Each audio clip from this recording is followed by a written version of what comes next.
Alright guys, now you may be wondering why you are looking at a slightly non-round image of a Ford Escort Mark 1 aftermarket steering wheel. Well, let's get into it.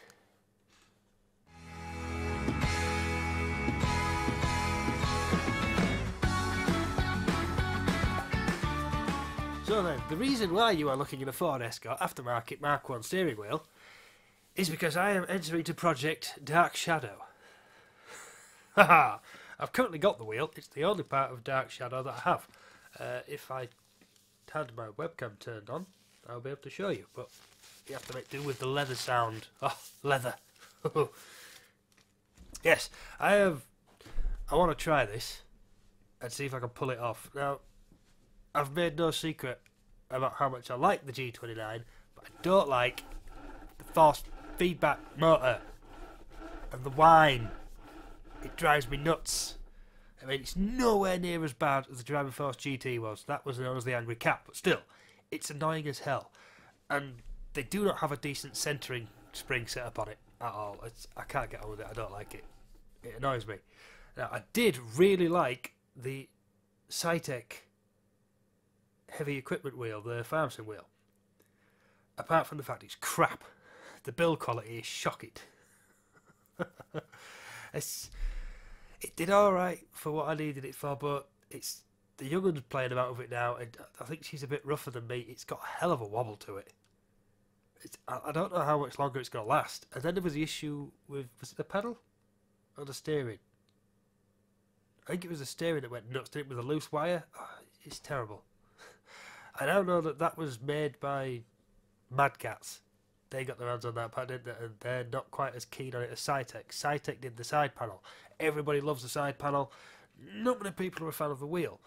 Now, I'm a big fan of the wheel, not the build quality. I like the idea, the theory behind it. And I've done a bit of learning as well. I'll explain that when we get to the very last image I'm going to show you today.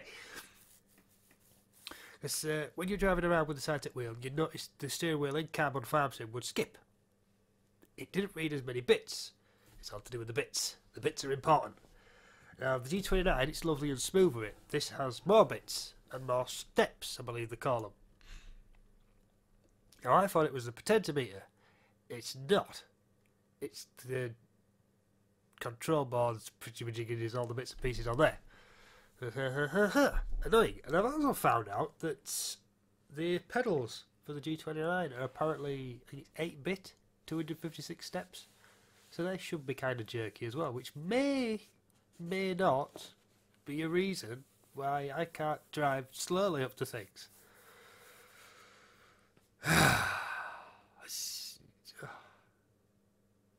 It's one of them things that you find out and think, for duck's sake. But anyway, we'll move along. I've been doing a lot of digging over the past couple of days to make this happen. I saw the wheel. I was looking around for a wheel. I think it's cost me about £3. Nothing to start the project. The project has now cost me 100. Yeah, fun times. But if it comes off the way I want it to come off, it's going to be epic. Now, I haven't actually done a design in paint of how it's going to come, so the first thing you guys are going to see of it, the final design, is going to be next weekend, when hopefully everything's arrived and I'm building. Hopefully. But anyway, that's obviously the main part. Then we have bearings. Now, I've got 2 bearings for the shaft for the wheel, 2 bearings for the shaft for the output.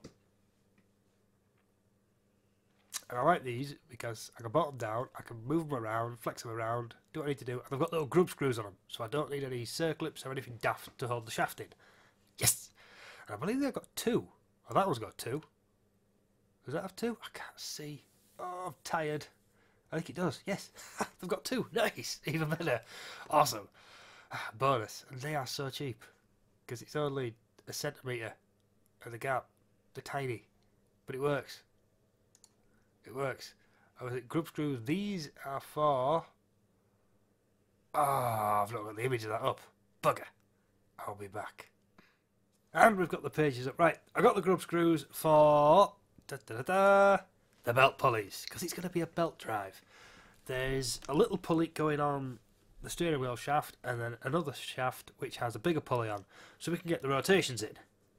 And it's belt drive, so it'll be nice and quiet. But there's going to be no motor, which is what causes that noise. It's the resistance on all the cogs and that. This, I do believe, uses helical gear, so it's quieter than what the DFGT was, but still annoying. This is going to be silent. Completely silent. I've just got to come up in my head with some kind of centering device, but I think I've got that as well. But I don't have any parts for that yet, because I'm pretty sure I've got them. Pretty sure. But I've got the... Yeah, that's going to be an afterthought. I'll figure that out later on. Anyway, we've gone for 18 teeth on the one that goes on the drive shaft. And the reason why that is only a 10mm shaft, which is going to cause me a slight problem with the wheel, because that's, I think it's a 15mm shaft. So I need to come with some kind of sleeve. Should have the material for that. It's to do with this bit here. Now, to keep the teeth low on this one, getting about, I think it's 2.4 turns. I'll bring the maths up in a minute. But yeah, this one is just above 90 degrees to the left. 1, 2, just above 90 degrees to the right. So it's not quite 2.5 turns from lock to lock, is it? Oh, where am I now? Yeah, right, it's centred now. It falls out with me otherwise. And I believe in real life, it's about 2.25 to 2.5, give or take, depending what vehicle you're in. The loading shovel last night was 2.5. I think my car's 2.25. So yeah, it's about right. It's real life. I can live with that. So it's kind of worked out. But the problem was I had to keep this one small, and it's the S size there, 16.43mm. That's going to give me 3mm either side of the shaft to put a grub screw in to pin it. Grub screws big. Ta-da! We've got some little ones down here. Look, some babies. I've got all the tapping kit, the drills, so we should be good on getting them in. Haha! Back up there, these are made out of aluminium as well, so they're nice and easy to drill, because obviously it's only got a pilot bar, which is basically that you drill here kind of thing. I might need to sort myself out with a little stub drill though. Again, not a problem. It'll all work out well. And that one talks to a 44 tooth one. Now, 44 divided by 18, yeah, 2.4. Times 360, rotations 880 degrees in, so it's 20 degrees shy of what this one's supposed to be. That's not a problem. It's not a problem. Lock to lock. There's enough there to keep me busy. I can cope with that. Carrying on. So that's the teeth sorted. This is the reason why I couldn't go bigger as well. They don't lose the flanges afterwards. And I believe they're made out of steel. So it's harder to drill. And it probably wouldn't keep the belt centered because that's just my luck. I like the flanges ones. We do have a belt. The belt is 24 centimetres long, 246mm. Oh yeah, 82 teeth. Look at that little beauty. And it's got the rounded teeth as well, so it's supposed to be even quieter. We like this, it's good. It's good. Right, back onto the eBay purchases. Hall effect sensors! Yes! No, but centimetres. Now this is going to be fun. These are off eBay. I think it costs £3 for 5. They're nothing to have a bit of fun with. And I'll get back to the... Well, later on, there's a one that they recommend to come with the board I'm going to be using. And if these fail, that's a couple of quid. I can have a go with ISO. It's fun. I haven't got a magnet yet, though. I need to source a magnet. That's another thing I need to buy. Oh well, we'll get there. Right then, the bar stock, shaft, 10mm, perfect. I can live with that. I've got 30cm coming, so that's two 15cm shafts. That is plenty to work on. Job's good. I want to keep it as small as I can as well, so I can angle it. Because at the minute, to build it up flat, it's going to be pointing straight at me, which is going to be really awkward. So I need to figure out a way to angle it as well. That's fun. And then I've gone for the countersunk screws for them. So the countersunk part will be coming up through the bottom. So it'll sit flush on whatever I want to mount it to get the angle. It comes up and gets a washer and then a nylock nut so it can't escape. Period. Haha, suck you. And I've got some wires coming. I've gone for red, white, and black. Just doing my soldering bits and clipping it in there and there. I think it's 22 AWG, which stands for American Wire Gauge. And the reason, oh god, hold it now. How the American Wire Gauge works is that's how many times they have to put it through this device to get it down to this size. I can't remember what the device is now, but yeah, it goes through the device 22 times, covers out to that size. I thought that was pretty cool. Interesting way of doing it. I don't know what the variation levels on that are, but yeah. And this beauty. Now, anybody who owns a Logitech steering wheel, the DFGT, the G25, the G27 or the G29 knows that your pedals plug into that. Obviously this wheel is going. But we'll carry on, because my pedals are going to go into there and into this board. It's going to be cool, it's going to be cool. The next thing is, I'm going to be redoing the button box. Because when we get to the board, you'll see how and why it can be done. So I need to take that Hall effect sensor from the new wheel over to the button box. So I've got a couple of them. That's a 3.5mm stereo socket. That's 3 lines. I only need 3 lines. Ground, signal, and alive. So this could do it. Right? It makes sense. And we've got another excuse to buy another audio cable. Shiny, braided. Oh, yeah. Right then. Now for the good stuff. This is Leo Bodnar Electronics. This guy's kind of clever. Really clever. This is a generic pedals adapter. I'm not buying this, I don't need it. But you can plug your pedals into that straight into a USB and they work on their own. 10-bit resolution. I think it's only 8 bits. It does say somewhere, probably not on here. No, it doesn't say on here. Yeah, but 124 steps. I think it's 8 bits of 256. It gives you more. Just buying that gives you more. It is $23.99. So if your pedals aren't quite doing what you want them to be doing, for $23.99 they could be. I don't know how that reacts to the profile and everything. I'm presuming they just ignore them. Normally you plug something out and the profiler goes, haha, and leaves it alone. Same with the shifter. The shifter wasn't there until I plugged it in. Now it is. It's not a problem. I think that's really cool. I didn't know that existed. It works with the DFP. DFP, has he missed a letter there? No, Driving Force Pro. Ah, cool. But the G25, the 27, 29, the 920, which is the Xbox version of the 29, the Driving Force GT, and the Driving Force Pro. So it's pretty clever, catch it. But yeah, that's cool. Like I said, I'm not buying that. I am, however, buying this. This is the shifter interface. This means I can use my shifter as a standalone USB device. That's cool. That's very cool. They've got their own little profile up for calibrating it all. There you go. That's really cool. I like that. It's cost me 20 quid. But I like using the shifter.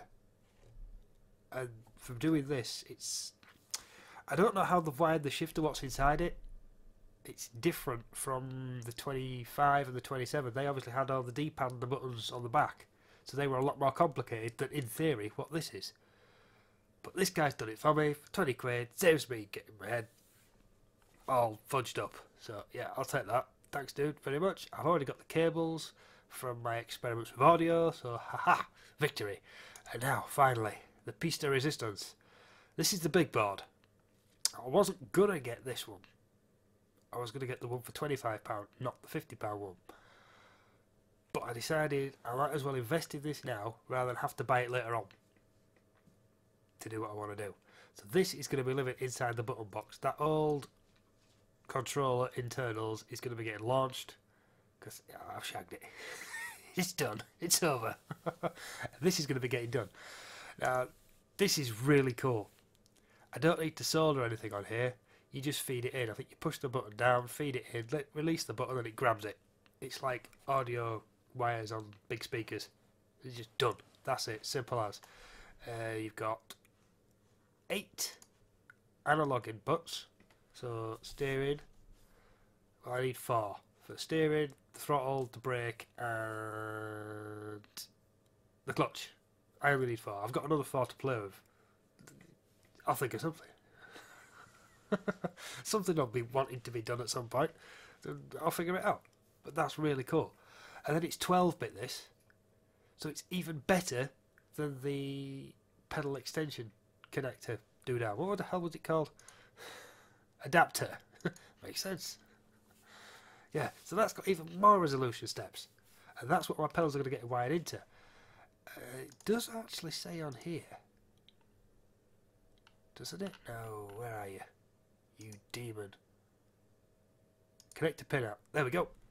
This is all that's in the Logitech pedals. It's obviously that 9-pin plug and then 3 pots, a ground and a live. Simple as that. So it can be done. I'm not. The shifter's a little bit more complicated. But this one, job done. Just. I've got the. Where was it now? There we go. I've got this. Again, just little screw connectors. A little bit of wire coming out of them. I've got the wire coming. Straight into there. Job's done. The shifter's shifted. I love it. The reason why I got this one instead of the smaller one is this has 32 buttons. And it does say somewhere on here that you don't need any more bits and pieces. Yeah. 32 independent digital inputs for buttons and switches. No matrix, no diodes and no daisy chaining. Each input has its own 2 terminals for ground and button input. So bada bing, bada boom. But the ground can also be shared between inputs if necessary. So you can daisy chain it, which is going to save me a shed load of soldering because I've already done the daisy chaining in the button box. But for future projects, that's good. I like that. That's cool. Very cool. And then for the rotary recorders, our potentiometers. Over here, there's the potentiometers. Yeah, job done. But it comes with a PV hat switch as well, which is the 4 buttons on the button box. So they're going in, we're going in there. It's very cool. I like this. This is so cool. The smaller one is this one. I was thinking about this one, but the problem with this one, it says 32 buttons, but it's not quite. There's a cheat to this one. That's all you get. 12 buttons without wiring the matrix. Now if you do put the matrix on there, you've got to get clever. Diodes are required. And I'm not sure what a diode is off the top of my head. I need to look into it again. It's been years. But you do need to figure it out. There's a lot more work to do. That's upsetting. Which is why I'm spending the 50 quid and buying the bigger one. Can we get back there? There we go. There's a few other little bits and pieces on here as well. It's got some nice toys. There's the matrix. It plugs straight in, but I don't understand this diode thing. Our diodes are already wired for you on the back of the board. Oh, this is already there. But that's another tenner. So you don't have to do any wiring then. It's already there. That's cool. I don't know. Additional images. Please tell me everything's there. Yeah. So it just plugs into the top of that one and away you go.